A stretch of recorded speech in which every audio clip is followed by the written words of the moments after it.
Hello दोस्तों, नमस्कार। तो जैसा कि हम लोगों ने द्वितीय युग्म प्रश्नोत्तरी पर बात की है, तो अभी तक हम लोगों ने 150 प्रश्नों पर बात कर लिया है। आज आगे हम लोग प्रश्नों पर बात करेंगे जिसमें निबंध से संबंधित प्रश्न हैं।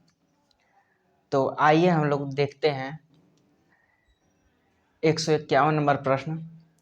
अगर आप लोगों ने हमारी इसके पीछे वाली वीडियो नहीं देखी है तो उसको डिस्क्रिप्शन बॉक्स में लिंक दिया गया है, वहां से जा करके आप उन वीडियोज को भी देख सकते हैं। आइए प्रश्न देखते हैं। जैसा कि पहला प्रश्न है कि निबंध का जन्म और नामकरण किस लेखक के साथ संबद्ध किया गया है। और आपके सामने ऑप्शन है ग्रियर्सन, गिलक्राइस्ट, मांटेन, शेक्सपियर। आप लोग सही उत्तर का चयन करें। तो जैसा कि आपका सही उत्तर हो जाएगा मांटेन। इनसे ही निबंध का जन्म और नामकरण का संबंध माना जाता है। ये निबंध के हस्ताक्षर माने जाते हैं। उसके बाद अगला प्रश्न है कि किस लेखक के गद्य विधान को आचार्य शुक्ल ने सायास अनुप्रास में गूथे शब्द गुच्छों का अटाला कहा है। और आपके सामने ऑप्शन है बाल मुकुंद गुप्त, गोविंद नारायण मिश्र, माधव प्रसाद मिश्र, सरदार पूर्ण सिंह। 152 नंबर का आप लोग सही उत्तर का चयन करें। तो सही उत्तर हो जाएगा गोविंद नारायण मिश्र। इनको ही शुक्ल जी ने इनके निबंधों को देख करके कहा है कि सायास अनुप्रास में गुच्छे शब्द गुच्छों का अटाला। इसके बाद अगला प्रश्न है प्रश्न नंबर 153। सरदार पूर्ण सिंह के कुल निबंध हैं। और आपके सामने ऑप्शन है 10, 6, 5, 15। आप लोग बताइए। ये एक किसान आदमी थे, ये चीज भी आप लोग ध्यान रखें। और अध्यापक भी थे। अध्यापक पूर्ण सिंह भी इनका नाम कभी कभी लिया जाता है। तो 53 नंबर का आप लोग सही उत्तर का चयन करें। तो सही उत्तर हो जाएगा कि 6। इन्होंने 6 निबंध लिखा और इसी से ये प्रसिद्ध हो गए। इनके जो 6 निबंध हैं उनको आप लोग देख लीजिए। तो जैसा कि पहला जो निबंध है वो आचरण की सभ्यता है। आचरण की सभ्यता, इसको आप लोग नोट कर लीजिए। उसके बाद मजदूरी और प्रेम, मजदूरी और प्रेम। इसके बाद सच्ची वीरता, सच्ची वीरता। इसके बाद पवित्रता।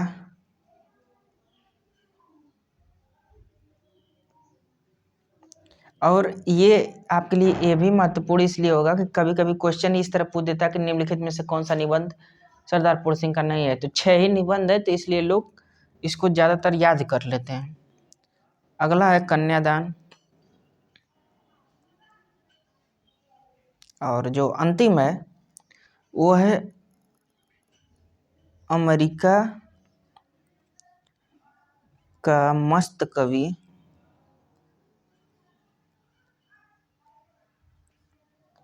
Volt Whitman.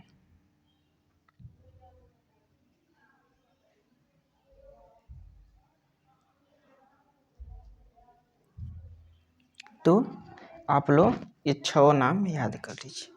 आइए हम अगला प्रश्न देखते हैं। प्रश्न नंबर 154 कि शिव शंभू का चिट्ठा किसकी गद्य रचना है। बाल मुकुंद गुप्त, विजयानंद दुबे, सरदार पूर्ण सिंह, आचार्य रामचंद्र शुक्ल। तो आपका सही उत्तर हो जाएगा बाल मुकुंद गुप्त। इन्होंने ही शिव शंभू का चिट्ठा लिखा था। ठीक है। इसके बाद आइए 155 नंबर प्रश्न देखते हैं। इससे रिलेटेड प्रश्न है कि शिव शंभू का चिट्ठा किस पत्र में प्रकाशित हुआ था? भारत मित्र, सरस्वती, माधुरी, जागरण। आप लोग बताइए सही उत्तर क्या हो जाएगा? तो सही उत्तर हो जाएगा भारत मित्र में। आइए हम अगला प्रश्न देखते हैं। अपनी ही दृष्टि, अपने ही भाव किस विधा की प्रमुख विशेषता है? कहानी, उपन्यास, नाटक, निबंध। बताइए। तो जैसा कि निबंध की प्रश्नोत्तरी चल रही है, तो ये निबंध विधा की प्रमुख विशेषता है। इसके बाद अगला प्रश्न है कि पुष्पांजलि किसके निबंधों का संग्रह है? गुलेरी, पद्म सिंह, माधव प्रसाद मिश्र, गोविंद नारायण मिश्र। 157 नंबर का आप लोग सही उत्तर का चयन करें। सही उत्तर हो जाएगा माधव प्रसाद मिश्र। इसके बाद अगला प्रश्न है प्रश्न नंबर 158। विजयानंद दुबे किस लेखक का उपनाम है? गोविंद नारायण मिश्र, पद्म सिंह शर्मा, विशंबरनाथ शर्मा कौशिक, अध्यापक पूर्ण सिंह। 158 नंबर का आप लोग सही उत्तर का चयन करें। तो सही उत्तर हो जाएगा विशंबरनाथ शर्मा कौशिक।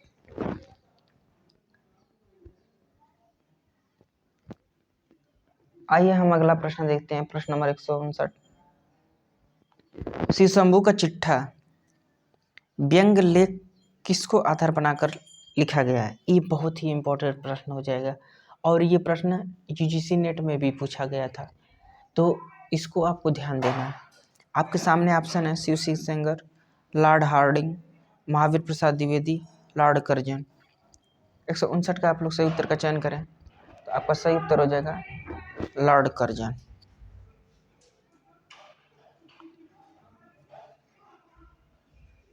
इसके बाद 160 नंबर प्रश्न है कि आचरण की सभ्यता किसका निबंध है? देखिए पूछ भी दिया। महावीर प्रसाद द्विवेदी, सरदार पूर्ण सिंह, रामचंद्र शुक्ल, पदम सिंह। आप लोग सही उत्तर का चयन करिए, तो आपका सही उत्तर हो जाएगा सरदार पूर्ण सिंह का निबंध है आचरण की सभ्यता। अभी हम लोग इस पे बात किए थे उनके 6 निबंध पे। इसके बाद अगला है कन्यादान निबंध के लेखक कौन है? बताइए आप लोग, कन्यादान निबंध किसने लिखा है? आपके सामने ऑप्शन है अध्यापक पूर्ण सिंह, गोविंद नारायण मिश्र, माधव प्रसाद मिश्र, बाल मुकुंद गुप्त। तो जैसा कि कन्यादान को भी अध्यापक पूर्ण सिंह लिखा है।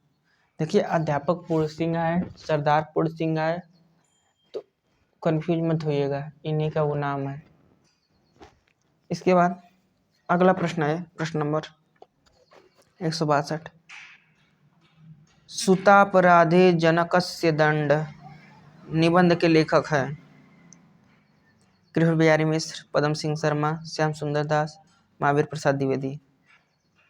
सही उत्तर का आप लोग चयन करें, तो जैसा कि आपका सही उत्तर हो जाएगा महावीर प्रसाद द्विवेदी। इन्होंने सुतापराधे जनकस्य दंड निबंध लिखा है। इसके बाद कछुआ धर्म निबंध किसका है? माधव प्रसाद मिश्र, चंदा शर्मा गुलेरी, जगन्नाथ चतुर्वेदी, बाल मुकुंद गुप्त। तो 163 नंबर का आप लोग सही उत्तर का चयन करें, तो आपका सही उत्तर हो जाएगा चंदा शर्मा गुलेरी। इन्होंने कछुआ धर्म निबंध लिखा।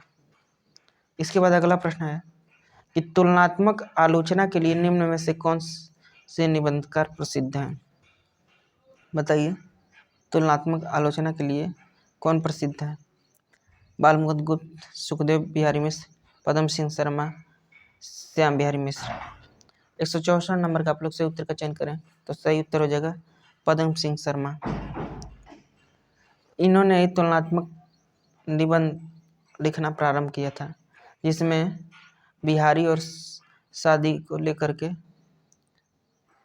बिहारी और शाही, विजय देव नारायण शाही, इन्हीं को लेकर के ये तुलना किए थे। इसके बाद अगला प्रश्न है 165 नंबर कि आचार्य रामचंद्र शुक्ल के अधिकांश मनोवैज्ञानिक निबंध किस पत्रिका में प्रकाशित हुए थे? बताइए। आपके सामने ऑप्शन है प्रभा, नागरी पचाड़ी पत्रिका, माधुरी, इंदु। तो जैसा कि आपका सही उत्तर हो जाएगा नागरिक प्रचारणी पत्रिका। इसके बाद अगला प्रश्न है कि कविता क्या है, किसका प्रसिद्ध निबंध है? महावीर प्रसाद द्विवेदी, भालमुकुंद गुप्त, पद्म सिंह शर्मा, पंडित रामचंद्र शुक्ल। 166 नंबर का आप लोग से उत्तर का चयन करें। कविता क्या है, निबंध कब लिखा गया और इसके प्रकाशक कौन है, किसकी ये निबंध है? तो जैसा कि आपका सही उत्तर हो जाएगा रामचंद्र शुक्ल, और इस निबंध को इन्होंने 1909 ईस्वी में लिखा था। इसके बाद अगला प्रश्न है कि कविता क्या है निबंध प्रारंभ में किस पत्रिका में प्रकाशित हुआ था? ये भी देखिए इसी से रिलेटेड प्रश्न है। सरस्वती, समालोचक, सुदर्शन, प्रभा। आप लोग सही उत्तर का चयन करेंगे। तो जैसा कि आपका सही उत्तर हो जाएगा सरस्वती पत्रिका। इसी में कविता क्या है निबंध प्रकाशित हुआ था सबसे पहले, और लेखक है रामचंद्र शुक्ल, और कब लिखे थे? 1909 ईस्वी में। अगला प्रश्न, कवि और कविता कैसा गंभीर विषय है, कहने की आवश्यकता नहीं, पर इस विषय की बहुत मोटी मोटी बातें बहुत मोटे तौर पर कही गई हैं। किसकी पंक्तियां हैं? महावीर प्रसाद द्विवेदी, रामचंद्र शुक्ल, श्रीधर पाठक, गुलेरी। 168 नंबर का आप लोग सही उत्तर का चयन करें। तो जैसा कि रामचंद्र शुक्ल ने इसको कहा है। इसके बाद अगला प्रश्न है, मारे सिमोहि कुठाव निबंध के लेखक हैं। आपके सामने ऑप्शन है माधव प्रसाद मिश्र, चंद्र शर्मा गुलेरी, रामचंद्र शुक्ल, हजारी प्रसाद द्विवेदी। आप लोग सही उत्तर का चयन करेंगे। तो आपका सही उत्तर हो जाएगा चंद्र शर्मा गुलेरी। इसके बाद अगला प्रश्न है कि लज्जा और गलानी निबंध के लेखक कौन है? रामचंद्र शुक्ल, भालमुकुंद गुप्त, सुखदेव बिहारी मिश्र, सरदार फूल सिंह। 170 नंबर का आप लोग सही उत्तर का चयन करें। तो आपका सही उत्तर हो जाएगा रामचंद्र शुक्ल। इन्होंने लज्जा और ग्लानि, कविता क्या है, श्रद्धा और भक्ति, ये सब निबंध लिखे हैं। अगला प्रश्न है कि चिंतामणि किसका निबंध संग्रह है? श्याम सुंदर दास, पद्म सिंह शर्मा, जगन्नाथ प्रसाद चतुर्वेदी, रामचंद्र शुक्ल। तो चिंतामणि जैसा कि आप लोग सभी लोग जानते हैं कि ये जो निबंध संग्रह है ये शुक्ल जी का ही है। इसके बाद अगला प्रश्न है कि पंडित रामचंद्र शुक्ल का देहावसान कब हुआ था? जन्म तो 1884 में हुआ था, मृत्यु कब हुई थी ये बताना है। 1935, 1945, 1938, 1990। सही उत्तर का आप लोग चयन करिए। तो सही उत्तर हो जाएगा 1938 ईस्वी। आइए हम अगला प्रश्न देखते हैं। म्यूनिसिपैलिटी के कारनामे किसकी निबंध रचना है? रामचंद्र शुक्ल, माधव प्रसाद मिश्र, महावीर प्रसाद द्विवेदी, बालमुकुंद गुप्त। तो 173 नंबर का आप लोग सही उत्तर का चयन करें। तो म्यूनिसिपैलिटी के कारनामे महावीर प्रसाद द्विवेदी की रचना है। उसके बाद 174 नंबर, श्रद्धा और भक्ति किसका निबंध है? माधव प्रसाद मिश्र, रामचंद्र शुक्ल, बालमुकुंद गुप्त, श्याम सुंदर दास।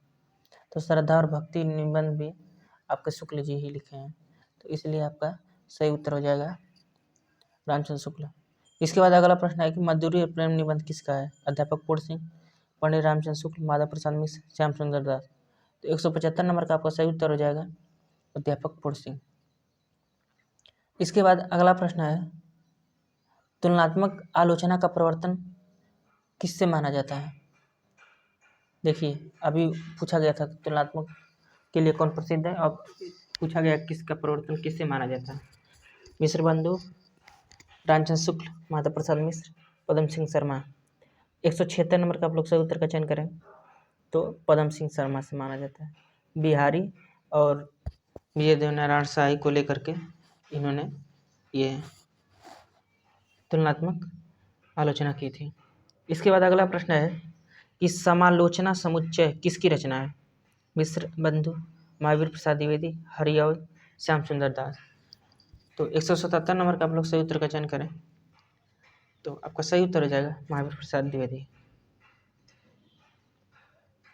देखिए आप लोग प्रश्नों को देखते हुए और हल करते चलिए, और जो समझ में ना आए या जो लगे कि ये कठिन है तो उसको नोट डाउन कर लीजिए ताकि बाद में रिवाइज करने में आसानी हो।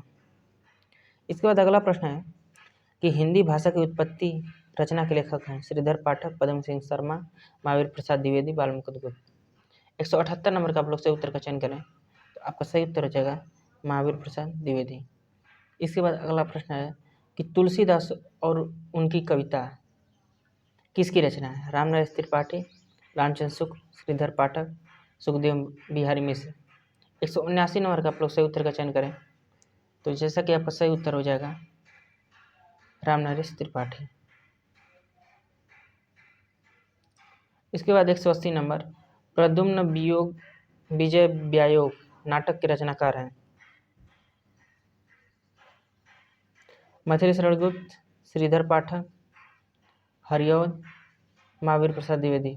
180 नंबर का आप लोग सही उत्तर का चयन करें सही उत्तर हो जाएगा हरिऔध। इसके बाद 181 नंबर रसज्ञ रंजन निबंध संग्रह के लेखक हैं श्याम सुंदर दास, महावीर प्रसाद द्विवेदी, बाल मुकुंद गुप्त, सरदार पुर सिंह। 181 नंबर का आप लोग सही उत्तर का चयन करें तो सही उत्तर हो जाएगा महावीर प्रसाद द्विवेदी। इसके बाद अगला प्रश्न है कि अखबार चुनार के संपादक हैं बाल कृष्ण भट्ट, श्याम सुंदर दास, प्रताप नारायण मिश्र, बाल मुकुंद गुप्त।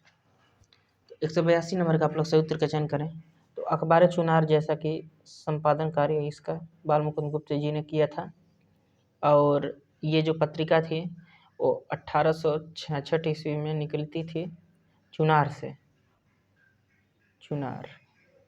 और ये जो था उर्दू पत्र था, उर्दू पत्र, ये चीज़ भी ध्यान दीजिए। इसके बाद अगला प्रश्न है कि हिंदी शब्द सागर के संपादक हैं। हिंदी शब्द सागर की भूमिका में हिंदी साहित्य का इतिहास लिखा गया था। तो ऑप्शन है सुखदेव बिहारी मिश्र, माधव प्रसाद मिश्र, श्याम सुंदर दास, पद्म सिंह शर्मा। बताइए संपादन कार्य किसने किया है? 183 नंबर का। तो जैसा कि आपका सही उत्तर हो जाएगा श्याम सुंदर दास। आइए हम अगला प्रश्न देखते हैं। कालिदास की निरंकुशता किसकी गद्य रचना है? हजारी प्रसाद द्विवेदी, श्याम सुंदर दास, रामनारायण त्रिपाठी, महावीर प्रसाद द्विवेदी। तो आपका सही उत्तर हो जाएगा महावीर प्रसाद द्विवेदी। इन्होंने कालिदास की निरंकुशता गद्य रचना की। इसके बाद अगला प्रश्न है कि कश्मीर सुषमा किसका काव्य रचना है? रामनारायण त्रिपाठी, श्रीधर पाठक, भारतेंदु, महावीर प्रसाद द्विवेदी। 185 नंबर का आप लोग सही उत्तर का चयन करें तो सही उत्तर हो जाएगा श्रीधर पाठक। इसके बाद अगला प्रश्न है कि गंगा अवतरण किसकी रचना है? जगन्नाथ दास रत्नाकर, श्याम सुंदर दास, रामचंद्र शुक्ल, श्रीधर पाठक। 186 नंबर को बताइए। तो गंगा अवतरण जगन्नाथ दास रत्नाकर का कविता है। इसके बाद अगला प्रश्न कि समालोचक के संपादक थे? पद्म सिंह शर्मा, चंद्र शर्मा गुलेरी, श्याम सुंदर दास, जयशंकर प्रसाद। 187 नंबर का आप लोग सही उत्तर का चयन करें तो सही उत्तर हो जाएगा चंद्र शर्मा गुलेरी। इसके बाद अगला प्रश्न है विजय देव नारायण शाही और बिहारी की तुलना द्वारा किस आलोचक ने तुलनात्मक आलोचना का प्रारंभ किया? देखिए यही अभी प्रश्न हम लोग बता रहे थे। बताइए बिहारी और विजय देव नारायण शाही के बीच तुलना करते हुए किसने तुलनात्मक आलोचना का प्रारंभ किया? गुलेरी, पद्म सिंह शर्मा, बाल मुकुंद गुप्त, प्रताप नारायण मिश्र। तो आपका सही उत्तर हो जाएगा पद्म सिंह शर्मा। अगला प्रश्न है कि मिश्र बंधुओं के प्रिय कवि कौन थे? बिहारी, पद्माकर, देव, घरानंद। ये बहुत इंपॉर्टेंट क्वेश्चन हो सकता है, और अगर नहीं आपको आ रहा है तो कठिन भी हो सकता है। आपका सही उत्तर हो जाएगा देव। इसके बाद अगला प्रश्न है कि पद्म सिंह शर्मा के प्रिय कवि माने जाते हैं। तो वो तो मिश्र बंधुओं के प्रिय कवि हैं। अब बताइए पद्म सिंह शर्मा के प्रिय कवि कौन है? ये दोनों अलग अलग हो जाएगा। तो उनके जो प्रिय थे वो बिहारी थे। बिहारी इनके प्रिय थे, पद्म सिंह शर्मा के, और देव मिश्र बंधुओं के। इसके अगला प्रश्न है कि निम्न में से कौन अपने समय में कवि सम्राट की उपाधि से विभूषित किए गए थे? हरिऔध, जयशंकर प्रसाद, श्रीधर पाठक, रामनाथ त्रिपाठी। तो 191 का आपका सही उत्तर हो जाएगा हरिऔध। समालोचक पत्र कहाँ से प्रकाशित होता था? कानपुर, जयपुर, काशी, लखनऊ। बताइए। अभी तो पूछा गया था समालोचक पत्र के संपादक कौन थे? तो गुलेरी जी थे। अब बताइए समालोचक पत्र कहाँ से प्रकाशित होता था? तो आपका सही उत्तर हो जाएगा जयपुर से। इसके बाद अगला प्रश्न है कि हिंदी नवरत्न के लेखक हैं बीरबल, परमानंद दास, रामचंद्र शुक्ल, मिश्र बंधु। तो जैसा कि सभी लोग जानते हैं कि हिंदी नवरत्न आपके मिश्र बंधुओं ने ही लिखा है। इसके बाद अगला प्रश्न है कि अन्वेषण और अनुसंधान परक आलोचना का विकास किस पत्र अथवा पत्रिका से माना जाता है? नागरिक पत्रावली पत्रिका, सरस्वती पत्रिका, प्रताप पत्रिका, सुदर्शन पत्रिका। तो जैसा कि आपका सही उत्तर हो जाएगा नागरिक पत्रावली पत्रिका से। अगला प्रश्न है कि हिंदी की पहली आत्मकथा कौन सी मानी जाती है? आप बीती, अर्धकथा, आत्मचरित, कल्याण मार्ग का पथिक। तो आपका सही उत्तर हो जाएगा अर्धकथा। इसको ही हिंदी की पहली आत्मकथा माना जाता है और ये ब्रज भाषा में लिखी गई थी। और अगला प्रश्न है कि अर्धकथा आत्मकथा के लेखक कौन है? तो अब बताइए इसको लिखा किसने ब्रज भाषा में? सत्यानंद अग्निहोत्री, भाई परमानंद, रामविलास शुक्ल और बनारसी दास जैन। तो जैसा कि आपका सही उत्तर हो जाएगा बनारसी दास जैन। तो ये चीज़ आप लोग थोड़ा ध्यान दीजिए कि इस अर्धकथा हिंदी की पहली आत्मकथा है। किस भाषा में लिखी गई थी? तो ब्रज भाषा में। किसने लिखा? तो बनारसी दास जैन ने। और कब लिखे? मान लीजिए ये भी पूछ दिए तो 1641 ईस्वी में। तो ये चीज़ भी आप लोग ध्यान दीजिए, ये सब पॉइंट नोट कर लीजिए। इसके बाद अगला प्रश्न है कि निज वृत्तांत किसकी आत्मकथा है? सुधाकर द्विवेदी, भवानी दयाल सन्यासी, अंबिका दत्त व्यास, स्वामी श्रद्धानंद। तो आपका सही उत्तर हो जाएगा अंबिका दत्त व्यास। उनकी ये आत्मकथा है निज वृत्तांत। इसके बाद अगला प्रश्न है प्रश्न नंबर 198 कि बद्रिका आश्रम यात्रा किसकी यात्रा वृत्तांत है? सत्यदेव परिव्राजक, देवकीनंदन खत्री, गुलाब राय, ब्रजरत्न दास। 198 नंबर का आप लोग सही उत्तर का चयन करें। तो आपका सही उत्तर हो जाएगा देवकीनंदन खत्री। आइए हम अगला प्रश्न देखते हैं। प्रश्न नंबर 199 कि मध्य देश की बोली बोल गर्भित कथा कहो हे खोल किसकी पंक्ति है? बनारसी दास जैन, अंबिका दत्त व्यास, सुधाकर द्विवेदी, राधा कविता। तो आपका सही उत्तर हो जाएगा बनारसी दास जैन। इसके बाद अगला प्रश्न है कि हिंदी की पहली प्रसिद्ध आत्मकथा कौन सी मानी जाती है? मेरी असफलताएं, मेरी आत्मकहानी, मेरी जीवन यात्रा, आत्मनिरीक्षण। तो जैसा कि पहली प्रसिद्ध आत्मकथा जो है वो मेरी आत्मकहानी मानी जाती है, जिसको कि श्याम सुंदर दास ने लिखा था। श्याम सुंदर दास।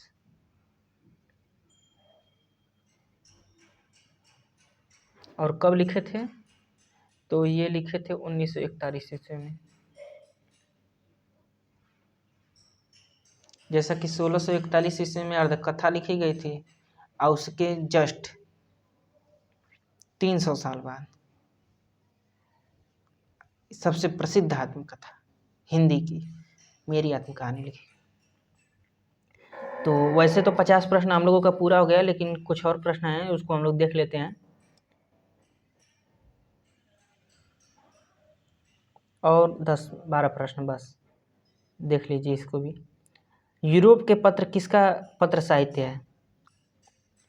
प्रेमचंद, धीरेन्द्र वर्मा, पद्म सिंह शर्मा, बनारसी दास चतुर्वेदी। बताइए आपका सही उत्तर क्या होगा? तो धीरेन्द्र वर्मा का है। इसके बाद अगला प्रश्न है कि अनुमोदन का अंत किसका संस्मरण है? महावीर प्रसाद द्विवेदी, रामचंद्र शुक्ल, अंबिका दत्त व्यास, सुधाकर द्विवेदी। तो अनुमोदन का अंत आपका सही उत्तर हो जाएगा महावीर प्रसाद द्विवेदी। मेरी आत्मकहानी किसकी आत्मकथा है? आप लोग बताइए। तो जैसा कि ये सबसे प्रसिद्ध आत्मकथा है, आपका सही उत्तर हो जाएगा श्याम सुंदर दास। और कब लिखे थे? तो 1941 ईस्वी में। बार बार लिखने से ही सन याद होता है। लोग पूछते हैं कि सन कैसे याद करें, याद नहीं हो रहा है तो इसी तरह से याद होगा, लिखते रहिए, आ रहा है तभी लिखिए। इसके बाद अगला प्रश्न है कि अभ्युदय के संपादक थे, अभ्युदय पत्र के संपादक कौन थे? गणेश शंकर विद्यार्थी, कृष्णकांत मालवीय, मदन मोहन मालवीय, देवकी नंदन खत्री। तो आपका सही उत्तर हो जाएगा 204 नंबर का अभ्युदय का ना। तो आपका सही उत्तर हो जाएगा मदन मोहन मालवीय। इन्होंने ही अभ्युदय पत्र का संपादन किया। इसके बाद अगला प्रश्न है कि इंदु मासिक पत्रिका कहाँ से निकलती थी? पटना, काशी, कलकत्ता, जयपुर। आप लोग सही उत्तर का चयन करें। तो जैसा कि इंदु जो पत्रिका है वो काशी से निकलती थी। इसके बाद अगला प्रश्न है कि प्रताप पत्र के संपादक थे गणेश शंकर विद्यार्थी, अंबिका दत्त गुप्त, माधव प्रसाद मिश्र, सुंदरलाल। तो प्रताप पत्र के संपादक कौन थे बताइए? गणेश शंकर विद्यार्थी। और ये जो इंदु मासिक पत्रिका है इसका भी नोट कर लीजिए आप लोग कि मतलब इसके संपादक कौन थे। तो अंबिका प्रसाद गुप्त थे, अंबिका प्रसाद गुप्त। और ये मासिक पत्रिका थी और काशी से निकलती थी। इसके बाद अगला प्रश्न है आधुनिक काल के ब्रज भाषा के शीर्षस्थ कवि कौन से माने जाते हैं? हरिऔध, सत्यनारायण कविरत्न, जगन्नाथ दास रत्नाकर, मुकुटधर पांडे। 207 नंबर का आप लोग सही उत्तर का चयन करें। तो आपका सही उत्तर हो जाएगा जगन्नाथ दास रत्नाकर। इसके बाद अगला प्रश्न है कि उद्धव शतक किसकी काव्य रचना है? सत्यनारायण कविरत्न, जगन्नाथ दास रत्नाकर, हरिऔध, भारतेंदु। ये देखिए बहुत ही इंपॉर्टेंट प्रश्न है और देखिए ऑप्शन भी बहुत रिलेटेबल दिया गया है कि हरिऔध और रत्नाकर में आप कन्फ्यूज हो जाइए। तो आपका सही उत्तर हो जाएगा ये उद्धव शतक वाला जगन्नाथ दास रत्नाकर। इसके बाद अगला प्रश्न है कि सभा की सभ्यता किसका संस्मरण है? महावीर प्रसाद द्विवेदी, भारतेंदु, रच्यरत्न दास, श्रीधर पाठक। 209 का आपको लोग सही उत्तर का चयन करें तो महावीर प्रसाद द्विवेदी। इसके बाद अगला प्रश्न है कि सुदर्शन पत्रिका का प्रकाशन स्थान कौन सा है? जयपुर, काशी, कानपुर, कलकत्ता। 210 नंबर का आप लोग सही उत्तर का चयन करें तो जैसा कि काशी है, काशी से सुदर्शन पत्रिका का प्रकाशन होता था। और इसको निकालते कौन थे? तो देवकी नंदन खत्री जी, देवकी नंदन खत्री। अब कब निकाल लेते थे? 1900 ईस्वी में। बाकी काशी से निकलती थी तो आप लोग जानते हैं। अब किस प्रकार की पत्रिका थी? तो मासिक पत्रिका थी, क्योंकि ये चीज़ें पूछते रहता है, मासिक थी, साप्ताहिक थी, दैनिक थी, कैसी पत्रिका थी तो बताना पड़ेगा आपको। इसके बाद अगला प्रश्न है कि प्रिय प्रवास में हरिऔध जी ने राधा के किस रूप का चित्रण किया है? प्रेमिका, समाज सेविका, नटिनी, विरहिणी। आप लोग सही उत्तर का चयन करिए। तो जैसा कि प्रिय प्रवास में समाज सेवी रहती हैं राधा जी। इसके बाद आज का ये अंतिम प्रश्न है और आप लोग सही उत्तर इसका बताइए कि हरिऔध जी का प्रथम उपन्यास कौन सा था? आपके सामने ऑप्शन है प्रेम कांता, ठेठ हिंदी का ठाठ, अधकिला फूल, इनमें से कोई नहीं। आप लोग सही उत्तर का चयन करिए कि हरिऔध जी का प्रथम उपन्यास कौन सा है? तो ठेठ हिंदी का ठाठ। और देखिए ठेठ हिंदी का ठाठ दे करके पूछ देता है कि किस विधा की रचना है, तो आपको ये भी ध्यान रखना है कि उपन्यास विधा की रचना है। कुछ चीज़ें देखिए हमारे सामने से ही गुजरती हैं, लेकिन वो इम्पोर्टेंट तब नहीं लगती हैं जब गुजर रही हैं। इम्पोर्टेंट तब लगती है जब एग्जाम टाइम में आपसे प्रश्न पूछ दिया गया, आप कंफ्यूज हैं कि ठेठ हिंदी का ठाठ किस विधा की रचना है, निबंध है, उपन्यास है, नाटक है, कहानी है, क्या है, और आप अंतिम टच दे नहीं पाते हैं क्वेश्चन में कि क्या ट्रिक करें, और लास्ट में गलत ट्रिक करके चले जाते हैं, तो उसके लिए ये बहुत इंपॉर्टेंट हो जाती है। तो ठेठ हिंदी का ठाठ उपन्यास है। तो ठीक है दोस्तों, यहाँ तक देखने के लिए आप लोगों का धन्यवाद। हम लोग फिर मिलेंगे नए वीडियो में नए टॉपिक के साथ। नमस्कार।